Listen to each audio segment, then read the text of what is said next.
Hello, everybody, and welcome back to another episode of the Fadeaway Podcast. I'm Ben, once again with Hisham. How's it going, bud? Big Ben, it's good to be here, man.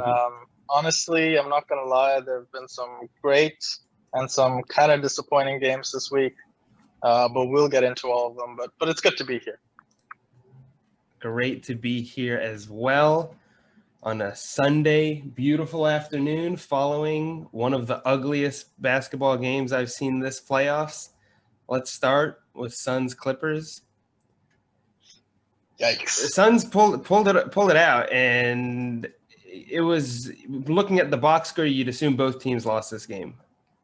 It was, just hard to watch. This was just horrible. I think it was like one of the lowest scoring games in like 656 games or something like some that. Like old school basketball is what it looked like. Oh my god! And like the thing is, what I don't understand is Chris Paul comes back and Phoenix just looked lost. Like in game 3, he shot horribly. In game 4 yesterday, he went 6 for 22. Booker goes 8 for 22. Okay, Booker, I understand maybe he's got the broken nose. There's some other factors at play here, but it's just so inefficient. Crowder 1 for 8. Payne 2 for 8. No one can put the ball in the basket. No, and but what did I tell you? Deandre Ayton. The X factor. We said this at the beginning of the series. I think he's been their MVP this playoff run. Like 100%. Booker has his ups and downs. Chris Paul has not had good games. Like he's been doing well in some and then kind of no showing in others. And Deandre Ayton has been the most consistent performer on this Suns team. And I don't know if it goes to show just like the state of the center position in the NBA right now that like they can't throw anybody on him to stop him. And he's not really doing anything special in terms of like post moves. He's just bullying these centers out of his way. And they can't go small on him because then they don't get any rebounds. Or even if they go large, Zubac still can't get rebounds. He had 22 rebounds in this last game. Like, he just cannot be stopped on the boards. Yeah. You know, the only Suns player to ever have more rebounds in playoffs? Charles Barkley. That's insane. I think what it is first of all, the Suns run a really good offense, so they're getting Ayton open looks at the rim, right? Like he's shooting like above 70% for the playoffs or something ridiculous. Yeah. But I think the other thing is like he's got a little bit of that mid-range shot as well. So they kind of like Zubac and stuff still has to respect like something, right? But then he can also just like bully, like he's a strong guy. He's getting inside, he's dunking it and ones. I mean, he had the whole array on show last night. It was really good to see. He's been great all series, all playoffs, to be quite honest. And he's credited Chris Paul a lot for his improvement. He was saying Chris Paul is the best thing that has happened to his game. Really helped him understand the game. Good leader. And I don't know if you saw even after the game yesterday, Chris Paul in the locker room, and he was like, you know, guys, this is like these kind of wins where we eke it out and it's an ugly game. That's a championship team. Like that's a team that knows how to win. So you know, I know it's ugly and there's so much to get into here, but I think 3-1 up, you've got to think they've got this wrapped up, right? Or is this another Chris Paul disaster? Is it the Chris Paul 3-1 curse, or is it the Clippers Western Conference Final curse? Both very strong. I don't know. I just don't think the Clippers have any more in the tank. Like they were able to eke out 3 wins so far without Kawhi. I mean, let's just look at their gassed. He's not able to carry this team anymore. Credit to him because he's doing what he can, but he's missing free throws and clutch moments. He's just not like all the jumpers are just short. They just look so tired. They've had a rough schedule. Like I don't think they've had more than 1 day in a row off like the past 2 series. And they've just been playing tons of games after a shortened season as well. Like I think that might just be playing into like kind of this ugly basketball where people are just missing shots because they're just tired. Yeah, I mean this clutch free throw issue is really strange. I mean, I know he might not be a great player in the clutch, but I don't think I've really ever seen him miss this many free throws or free throws in the clutch or free throws in general as much as he's missing now. I don't understand what's going on. He shot 12 for 18 from the free throw line last game. That you missed 6 free throws. Paul George's like an 85% plus free throw shooter. Like I don't understand what's going on. And then he missed like in game 3 he missed crucial free throws in the clutch. Oh, sorry, Yeah. game Game two. two. Game two. Game 2. And then even last night he missed crucial free throws in the clutch. You look at his numbers and you're like, oh, Paul George had 23 points, 16 rebounds, and 6 assists. That's pretty good. But no, it's not. He shot 5 for 20, 1 for 9 from 3, which is like basically what I can shoot better than that. And I mean, that's just embarrassing. And then the thing I don't understand, look, I know Reggie Jackson's been hot, okay? And I appreciate Goggle Reggie, and it's been great to see. I'm glad he's revived his career. But surely he can't be shooting more shots than Paul George. Surely. I mean, their offense just looks lost without Kawhi. Like, just turns into isolation possession after isolation possession, and there's like not much movement. They're not able to get into the paint, and anytime they do, Deandre Ayton just blocks their layups, and then they just start chucking jump shots and missing everything. And yeah, I've maybe they steal one more game. I don't see there being any chance that they're able to take this series. You know, there's the whole thing that, you know, Phoenix play like a team, and they might not have that sort of superstar. I know they have Chris Paul, but like, you know, he's not putting up like superstar numbers necessarily. And so they tend to play well at home. I don't know if this goes beyond 5 games, if I'm honest. If they're going back to Phoenix and you have a bunch of these role player type players, Mikal Bridges, Campaign, etc., Crowder, I think they will probably shoot better than they shot last night, I would assume, at home. It's hard to shoot worse. It's hard to shoot worse, honestly. So if they can figure it out, I think this could be over in 5. I don't see what the Clippers can do differently. Like, Paul George is gonna have to go off. That's basically the only option. Because Kawhi, I heard, is not traveling for game 5. So yeah, I mean, one kind of slightly unrelated note, but I think it comes down to just one of the issues with like the product of the NBA was that entire fourth quarter, where that was just unenjoyable basketball to watch. Like, the last 65 seconds of that game took 21 real-time minutes, which, oh my God.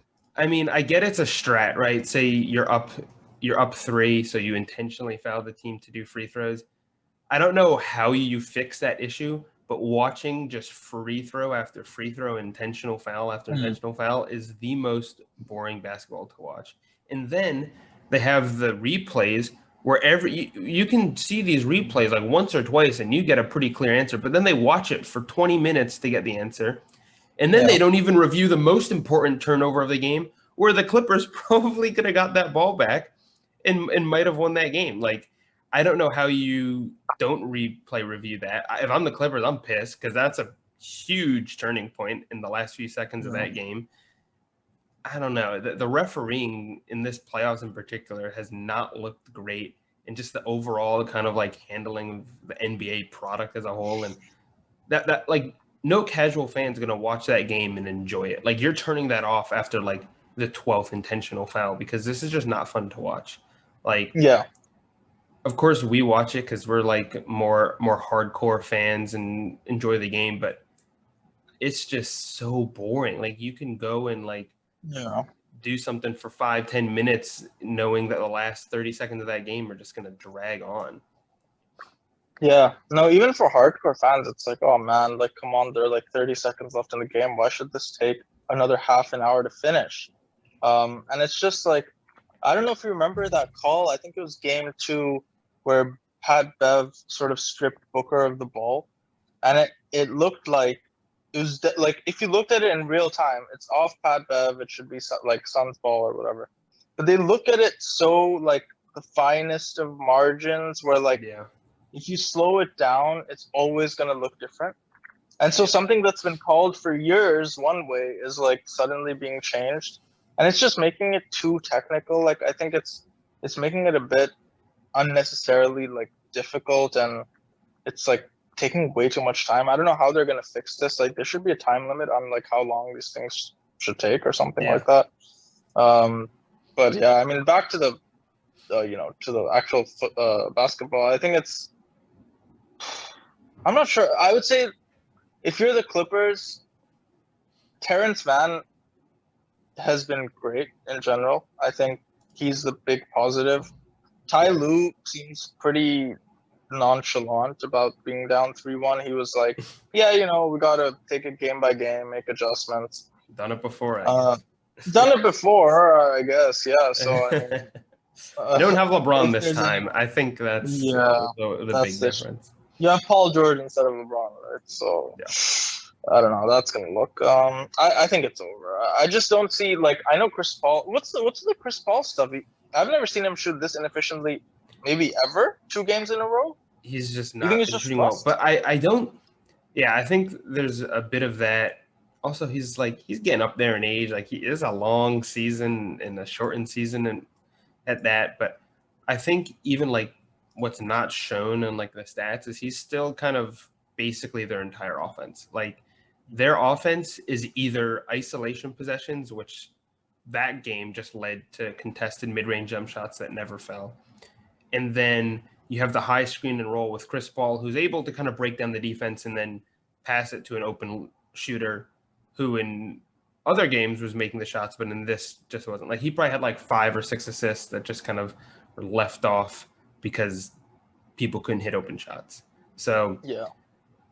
He didn't have a great game, but I think it could have been a lot better assist-wise, at least, if the shots were falling. But he's like him and kind of Booker were the only ones able to really break down the defense and kind of get rotations going and get people moving around. But like otherwise, it's just kind of like stagnant isolation, no one getting anywhere, and it's without him the offense looked kind of rough, and even with him it looked better, but when shots aren't falling, it's hard to score.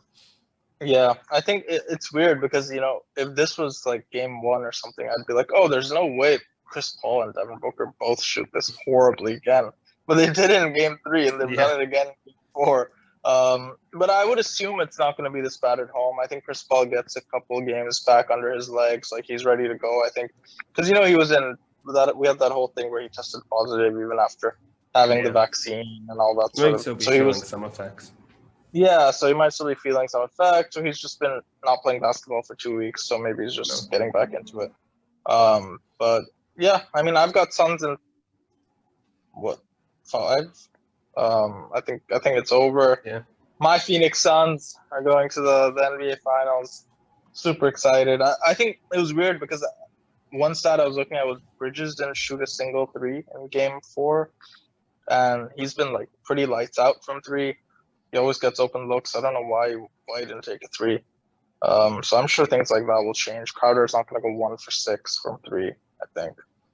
But you never know. So let's see. All right, let's move on to the East, where we've got a series, man. It's 1-1.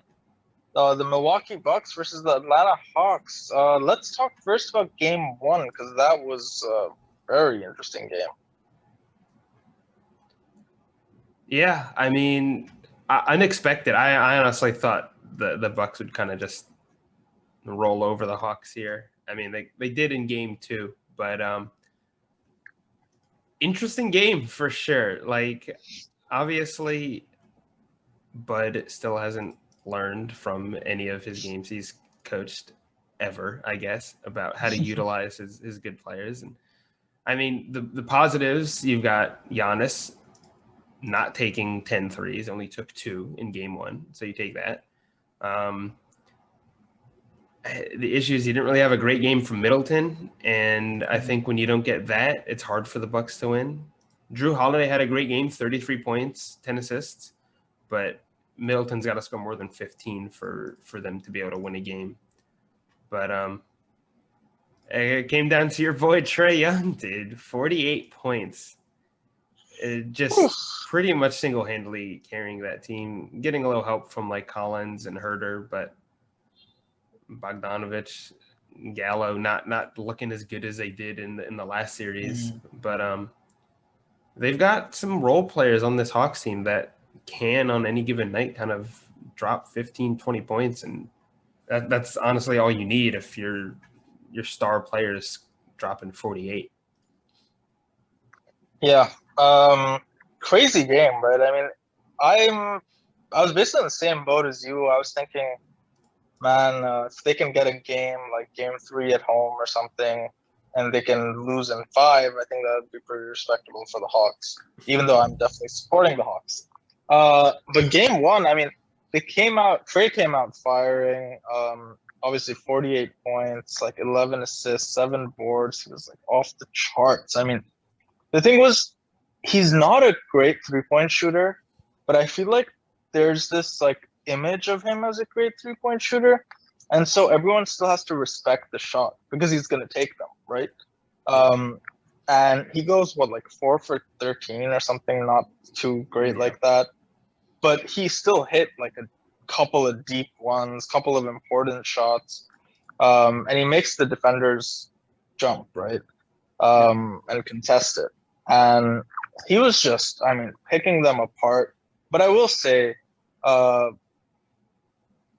Bucks,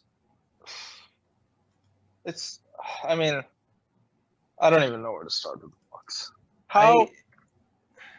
They don't get really beaten. They just lose games themselves. Like every time they lose a game, I'm not like, wow, the other team really outplayed them. I'm like, the Bucks lost that game for themselves. Like, yeah. And you're right. It's like you see Holiday. Like I was watching that game and I was like, man, Holiday is on fire. He could not miss, right? Yeah. I was like, wow, all Giannis needs is like one other guy to be like half decent, and surely they should win this game. And Giannis has a great game, like pretty good game, almost a near triple-double. He was efficient. Didn't take that many threes, like you said. But Middleton basically forgot how to shoot. 6 for 23 or something horrible like that. I mean, are you serious? Like, you're an all-star player. Like, you're not just some role player on a good team. You're an all-star player. I think I've come to the conclusion at this point that Chris Middleton is just reverse Jeff Green, where Jeff Green will go 2 weeks of complete mediocre basketball and then come out with 40, 10, and 10, or just absolutely go off in a game.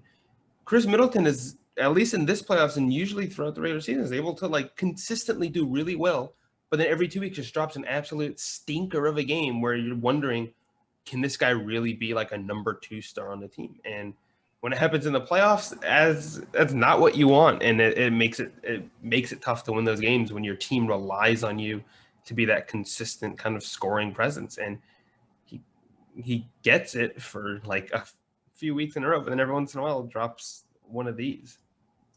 But I do think, as much as it was the fault of the Bucks and Coach Bud, and we'll get into game 2, but we've got to give credit where it's due. I mean, Trae Young, Kevin Herter, John Collins, Clint Capella, they all did their part. Yeah, I mean, Clint Capella is looking like a good center. He's back at what he kind of like was at those peak Rocket teams where he's just a rim runner getting boards. Like, he's not asked to do too much. Exactly. And, Trae isn't on like a Harden level yet, but he does similar things where he can break down a defense, do that high screen and roll, get to the basket, and just throw lobs. And all he has to do is jump up and get an easy oop, and that's where he really shines. Yeah, and he's also a solid defender, right? He's a pretty good defender. He's probably their best defender. So he's protecting the rim. I know it's tough for him this series, obviously, guarding Giannis most of the time. But I think he's doing all right. And the other thing is John Collins. Can we talk about that alley-oop off the backboard? Oh my god! And then you see that tweet by Kent Bazemore afterwards, where he was like, they used to run this stuff in practice, and I told them that they'd never do it in a game, and they do it in the Eastern Conference Finals. Yeah, I mean, that's they're a young team, and they're having fun out there, and it's fun to see. And it's exciting basketball. Not necessarily, I think, championship basketball, but these guys have a good few years ahead of them with this kind of solid core where I think it'll definitely get easier for them as it goes on. And of course, you got Cam Reddish, who missed a lot of time, who did come back for a bit, but I don't think is going to really play a large role in the series going forward. But in the years going up and coming, I think he could also be a pretty important part of this Hawks team. Yeah, just last thing I want to touch on before we get on to game 2. Yeah.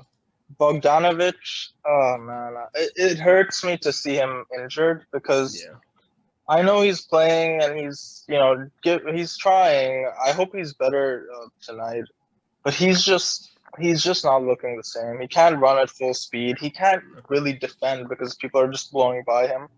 And I know it sucks because he was the other solid ball handler. He was like their second best player, I'd say, almost after Trae Young for those first few rounds. And it's like Kevin Huerter is having to sort of, he's being asked to do a lot more than he should be. Exactly, and it sucks because it's horrible because he's such a talented player, and he chose Atlanta and he got an opportunity and they're doing well, and like him and Trae Young were really on the same page, and it just looked so good. And now that their second best ball handler is out, it's kind of just like, when Trae Young wants a little bit of a breather or like they're double teaming him, like who do we give the ball to? Like it's just, so I think it's sad to see that, but hopefully maybe, you never know, maybe he looks good tonight and he's back healthy. Let's hope for the best. But otherwise Kevin Huerter is gonna have to play lights out like he has been, to be quite fair. So let's see. Yeah. But yeah, on game 2, what were your thoughts on game 2? More of what you wanted to see or what you expected. That is how I feel like the Bucks should play every game forever, because that was, I mean, like Giannis didn't put up the crazy numbers, but like just watching him, like I don't know why he just doesn't do the same thing every time. Either catches it in the low post, does a few moves, spins to the hoop, easy layup, or just does like 1 or 2 dribbles at the 3-point line, takes 2 steps, gets all the way to the basket, does a nasty spin move, which no one in this league can actually guard, and then has a touch around the rim. This game is the one that you should be reminded that why they called him the Greek Freak, because I don't think there's ever been like a player with his like size and strength with that kind of like actual skill in terms of like dribbling, spinning, like holding on to the ball and then touch around the rim and not just having to kind of dunk it home. Like, I don't remember the one on, I think it was John Collins, where he did a crazy spin move and then the second defender comes in to block it, up and under finger roll. Like, there's no other player in this league with that kind of size that can do that, except maybe like a Kevin Durant. But like KD, yeah, that's probably it. That is just how you should play with Giannis. Like, just that play every time. And if he ever gets like a little tired or gassed, put him in the post. Like, for as good as like defense that like Capella and I don't know, even Collins have been doing, like it's been on Brook Lopez. And as much shit as we've given Brook Lopez, I think that was the best game of the playoffs for him, that game too. Like, he was efficient. He hit threes finally. He was sitting under the hoop. He was getting 16 points. I mean, like, that's what they need from him, because if he's not doing that, he's a liability on the court because he's not able to defend Trae Young in that pick and roll. But yeah, I think that is like what you need out of this Bucks team. Like, everyone played well, even like Middleton. Like, again, 15 points is not what you expect, but he's getting rebounds. He was like breaking down the defense. He was kind of getting people open. Like, he was the best plus minus. He's plus 42.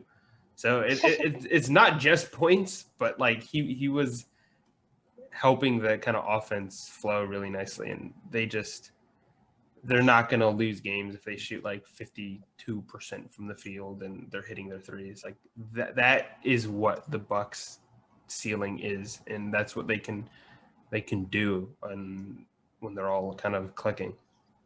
Yep. I agree with everything you said. I think the main thing for what they changed was like the defensive setup on Trae Young finally. Took them a game to realize that Brook Lopez shouldn't be in a drop coverage, but at least they realized it.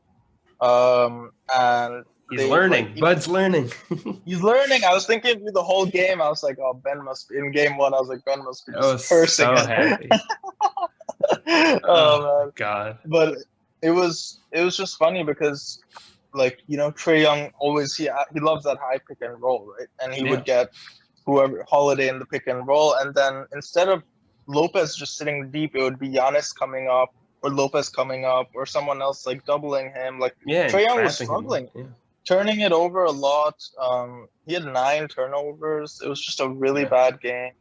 I think the thing that worried me though is in terms of the Bucks, right? Like they started. I knew it was over when Middleton hit his first 3.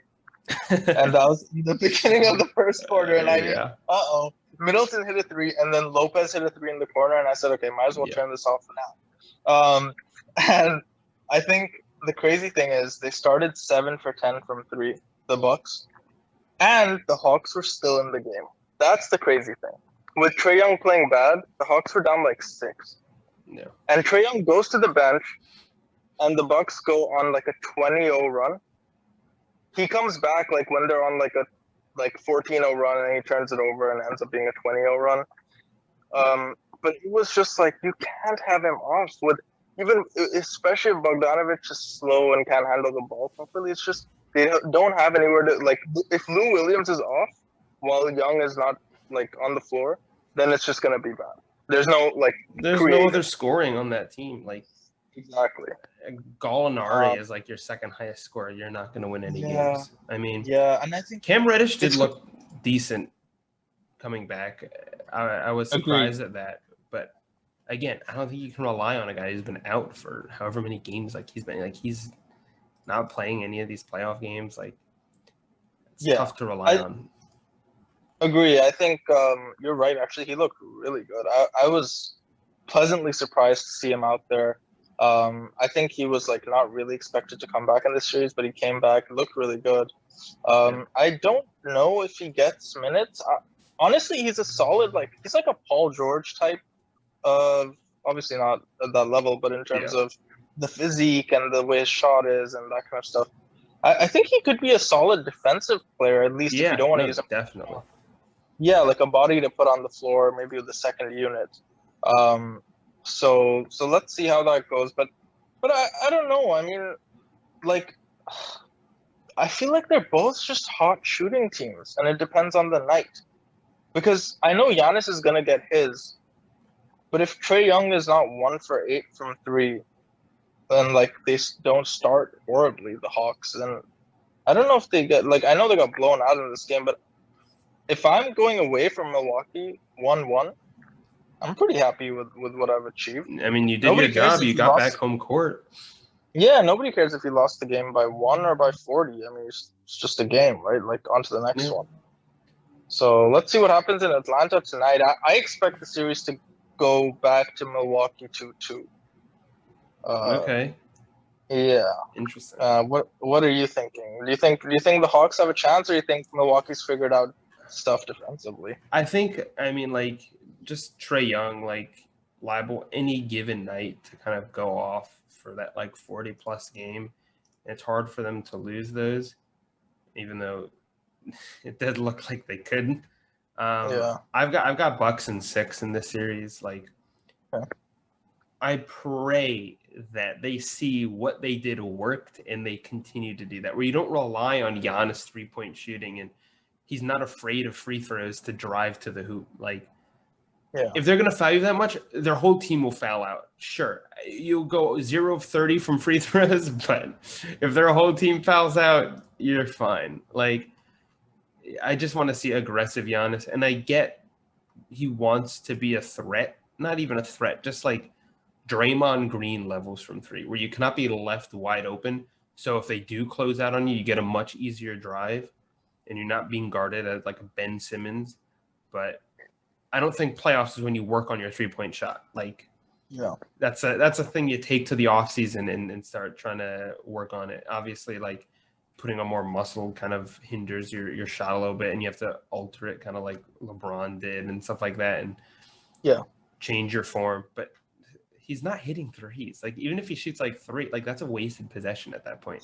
And they're not even guarding him. Like, he's just getting open shots that he's missing. So I think you just play Giannis the way he should be played, and like a driver and a screener and rim runner, and have more minutes of him at the 5. And I think they should take this series in 6.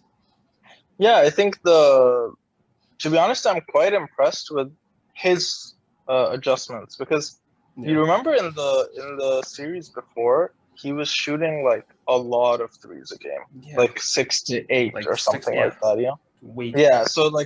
So now he shot with like 2 in game 1, and 3 in game 2. So it's not bad. I mean, he's mostly shooting his sort of in the paint shots. I just think, I don't know, because in game 2, I saw the starting lineup, and I saw Brook Lopez starting, and I was like licking my chops. I was like, oh, here we go again. But it just didn't happen. They did adjust. So as long as, I'm sure Nate McMillan will be in the film room with Trey and the rest of the shooters, trying to find some open looks for them, change up the coverage, and force sort of Brook Lopez or mismatches onto Trae Young.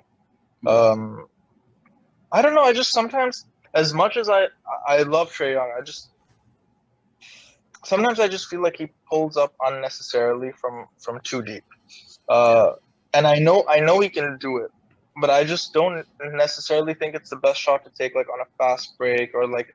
I mean, there's shots that can go in, but then it's like not a great offensive possession. Yeah, like he's not KD or like Steph from that kind of range yet. So it's let's slow down, like get into your floater, like take closer threes. Like there's no need to take these logo threes all the time.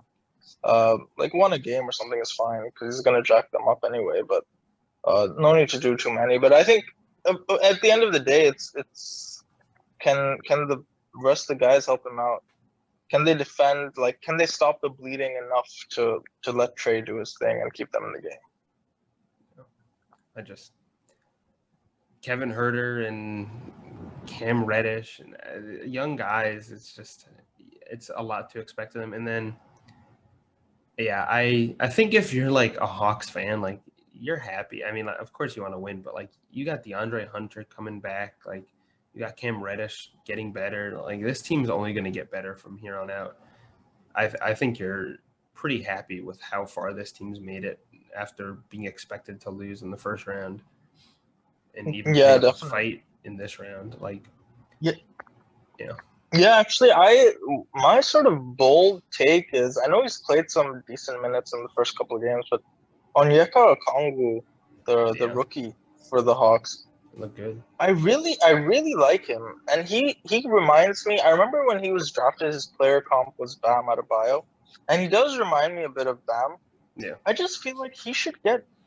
I know he's not as capable offensively as, like, I don't know, John Collins or something, but I feel like he could provide some good defensive minutes on Giannis. He's a pretty athletic guy. He's strong. I think obviously he's not as strong as Giannis, but I think he's a good size to put on Giannis. Quickly moves his feet, and so I would like to maybe see a bit more of him, at least in the minutes where like they're going to like Collins on the bench and stuff. So let's see what happens with that. Gallo started a bit slow last game as well. If Gallo's hitting his shots, probably a different game. So let's see. It's all about the sporting cast. So let's see what happens with that. But it should be exciting. Who have you got for game 3 tonight? Game 3, I think I'll take the Bucks in this one. I mean, I got them winning the series in 6. I'll give the Hawks one more. It's going to be one of these next 2 games, I think, that they'll win. But I don't know. One of these next 2 games will be a Hawks win, I think. But I think the Bucks take this one home. So you don't see Quavo influencing the Hawks tonight in Atlanta? That's going to be a no. I'm not sure. Like, I want to believe that if there's a game the Hawks can win, it's this one. Because I feel like it's going to be crazy in Atlanta. I mean, Eastern Conference Finals, big deal for a young team. I'm sure it's going to be rowdy, full house. I don't know. I feel like the home crowd will help because they have a lot of shooters, right? And I think the home crowd will help those kind of players beat their shots. I'm going to go with Atlanta tonight. I think Bucks probably take game 4 and we go back 2-2. But let's see. Hopefully, it's another Trae Young special and Giannis special that we're treated to. Some good offense, good basketball. No, that's all you can ask. 3-minute long replay reviews. No 20-minute fourth quarters. Last minute of a fourth quarter. So let's hope for some fun basketball. It's like we start regretting the close games now because that just means like there's going to be more video replay, and it's like, oh man. I mean, like you look at a good close game was like that Bucks Nets game 7 where you have potential game-winning shots going off. Of course, the OT was disgusting, but just fouling people and you just remove the chance of a game-winning shot is always something. I mean, I guess on the alternative is don't go down 3 with a minute left in the game, but it's tough. It's tough to watch. Yeah. Let's get to a few other big headlines in the NBA. So there have been some coaching changes been going on. It's quite funny to see this stuff going on in the middle of the playoffs. There's a lot of random stuff going on in the middle of the playoffs. It's very odd, yeah. But the off-season started early. Which is exciting, to be honest. A lot of NBA rumors going on as well. Yep. So it's good to see stuff going on. But we've got one of the interesting ones is Rick Carlisle going to Indiana after his fallout with Dallas. What do you make of that move? I mean, it seems like Indiana just keeps losing coaches. Like they lose good coaches, which is not really a good sign. And I don't know if Carlisle's the one to kind of turn things around. I think if there is a coach who's on the market, I think he's probably their best option.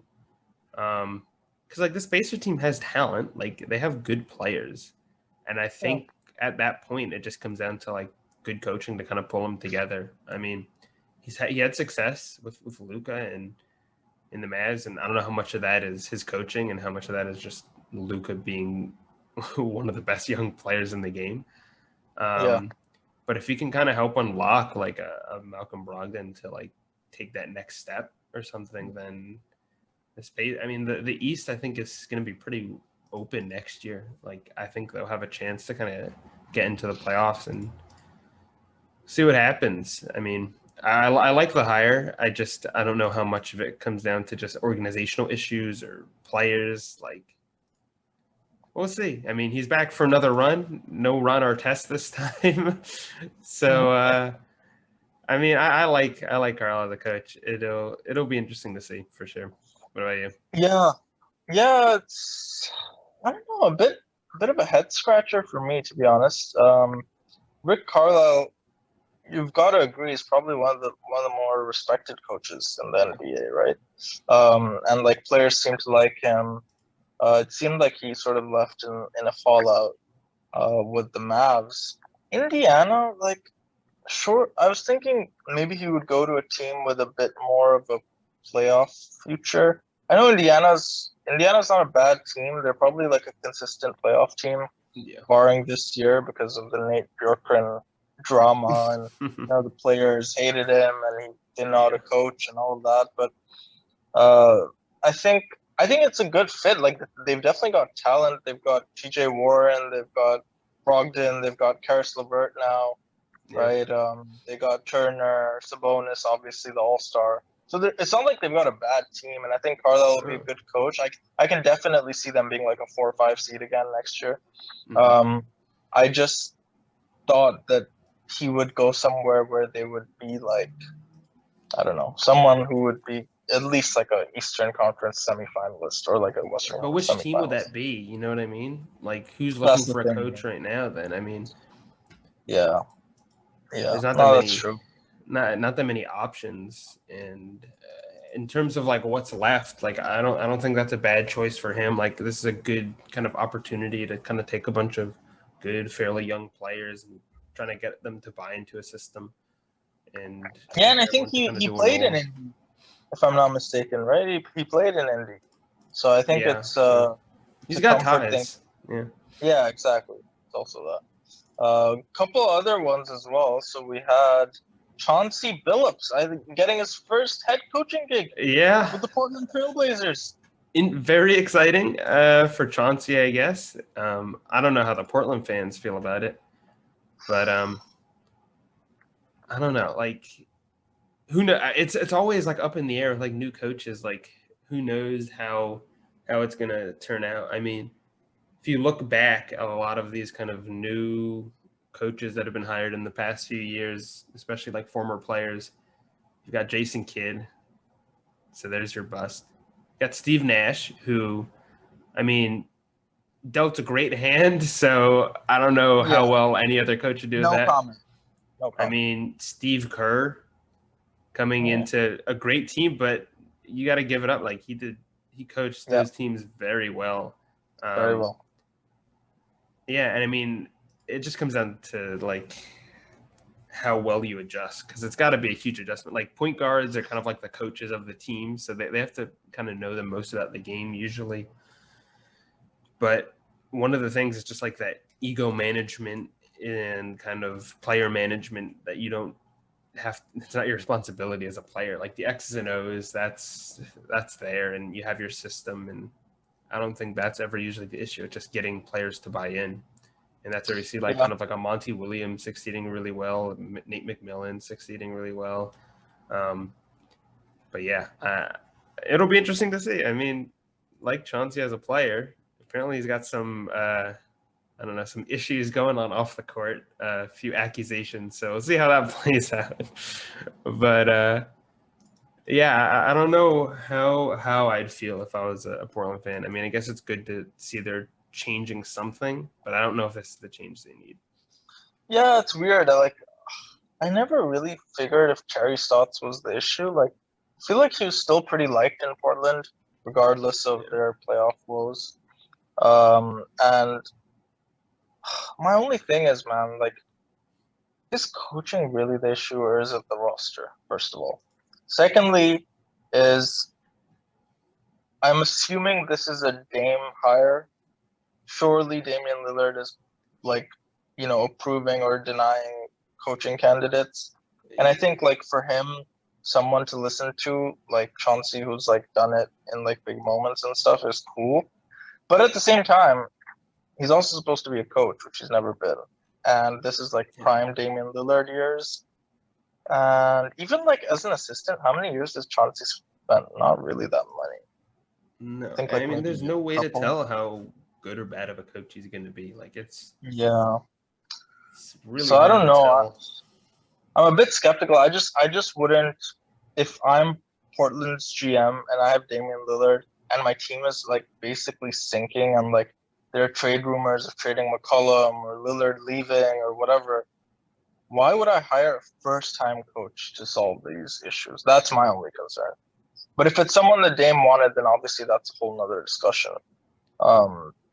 But yeah, that's my take on it. But yeah, I mean, there were a couple other interesting ones as well. I know that we talked about Rick Carlisle leaving the Mavs, but Jason Kidd, you mentioned him earlier. He's joined the Mavs coaching staff as the head coach now, with reuniting with Luka. So how do you think he's going to impact Luka's game and the Mavs in general? Not well. I just, how many opportunities has Jason Kidd had to coach? Like, I don't know, what's his like win-loss 4 seasons as an NBA head coach. He's got a 47.8% win percentage. Like, he's losing more than half his games as a coach. Like, this is a team that was just in the playoffs and had aspirations of winning a playoff series and making some sort of run. I don't think Jason Kidd's your guy. I mean, like, you saw what he was dealt. Like, he's coached good players like Giannis, and Yeah. I'm worried if I'm a Mavs fan. Like, what's going to happen with Luka? Like, he's been playing well. I don't think Jason Kidd's going to unlock anything really more in him. I don't know. I don't know what the thinking is behind that. I don't know whose idea this was, but good for Jason Kidd, I guess. He just keeps getting coaching contract after coaching contract. Yeah, I think LeBron seems sad to see J Kidd leaving the Lakers staff. But yeah, I don't know how this impacts the Mavs. I don't think it really moves the needle. I kind of agree with you. I think it's like a stagnant. Moves it in a bad direction, maybe. Oh God! I mean, I think it's the same thing like Portland, man. Like half of it's the roster. Like you gotta change this roster. Yeah, I think what it comes down to is like, yeah, coaching is big in the NBA, but the best coach in the world isn't going to take some crap team to a championship. Good coaches can take good teams and make them great. Like, yes, we've seen with like Steve Kerr and the Warriors. Like, Mark Jackson had a really good team. He had the blueprint, but he was not a really good coach. And it took a good coach like Kerr to come in and make that team great and make them a franchise and make them like a dynasty type team. Like, same thing with like Monty Williams and Nate McMillan, like taking teams with good talent already and good rosters and good teams and kind of getting them to buy into a system and make them great. Like, yeah, these guys aren't doing it. And even if they were the best coaches, and even if Jason Kidd was the best coach in the world, he was not going to take this Mavs team to a championship. Like, there's just too many issues with the roster to kind of fix that won't be fixed with coaching. Yeah, I'm hopeful for him just because like he's been an assistant now for a bit with the Lakers and with LeBron and stuff. Hopefully he's learned something new and he can bring something to the Mavs. Hopefully in a positive light and better than his sort of Bucks career. That was pretty bad. But let's see what happens. Hopefully wishing him all the best. So let's see what next season brings. The Celtics, my Celtics. Yeah. How do you feel? I love it. Another unknown. A little bit of an unknown, but I love that. Ime Udoka, he's done his dues, paid his dues. He's been an assistant for like a decade with different teams. He worked under Pop, which is, very important for me. Worked like 5, 6, or 7 years under Pop. He worked with Brett Brown as well in Philly. So he's got some. I think Nash. There's also then Steve Nash has all the Brooklyn stuff as well. So it's good to have someone with a lot of experience. And I think the main thing for the Celtics was, initially I was thinking, man, if we could get like Mike D'Antoni or just like unlock Tatum or something like that.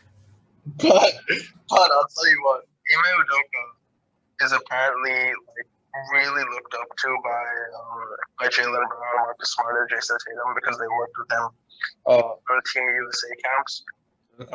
So there's a lot of like inner workings with the players where they have a lot of respect for him. They think he's a good coach, and I think that's the most important thing, right? Like as long as you have respect for your coach, you're willing to play for him and take his like tactics and apply them on the court. Then I think that's all you can ask for. So as long as the players are happy, I'm happy. And I think like it's great that it's always great. I think for me to see new coaches emerge after they've already been in this league and been around the game for so long, and now they have their first head coaching gig. I wish him the best, especially as a Celtics fan. I'm excited to see what he can bring to the offense because as good as Brad Stevens was, we've seen a lot of him, and I'm sure some new plans will be interesting to implement. So I'm excited for the Celtics. Hopefully this is a good hire and it's a good start of a head coaching career for Udoka. Yeah, should be exciting. It's always fun to see kind of new blood come in and see who be kind of like just ups the game and becomes like one of those top tier coaches out of the blue. Like it's always fun to see when there's a chance for that to happen. He's got a good roster to deal with, and yeah, definitely. Danny Ainge no longer hoarding draft picks, so we'll see how that goes with Brad kind of running the show now. See how that happens. Yep. As it shakes. But yeah, I think that'll about do it for this week. We got two pretty exciting series. We've got Game 3 tonight, right? Yep. Got Game Bucks 3 Hawks. tonight. Should be a good one. Hopefully, a good one. I'm excited. I just want to see Giannis kind of do his thing. It's just so crazy to watch. Like, haven't seen that in, I don't know, forever, possibly, like a player just that athletic and doing what he does. But hopefully back to some good basketball and not free throws and replay reviews. So yeah, no, I'm excited. Hopefully it's a good start of the week. Good start to the week with Bucks Hawks, and then let's see how the Phoenix one turns out. Maybe they'll finish early and they'll have some good time to recover for the finals. So let's see how that goes. We'll see. Well, till next week. All right. I will catch you later.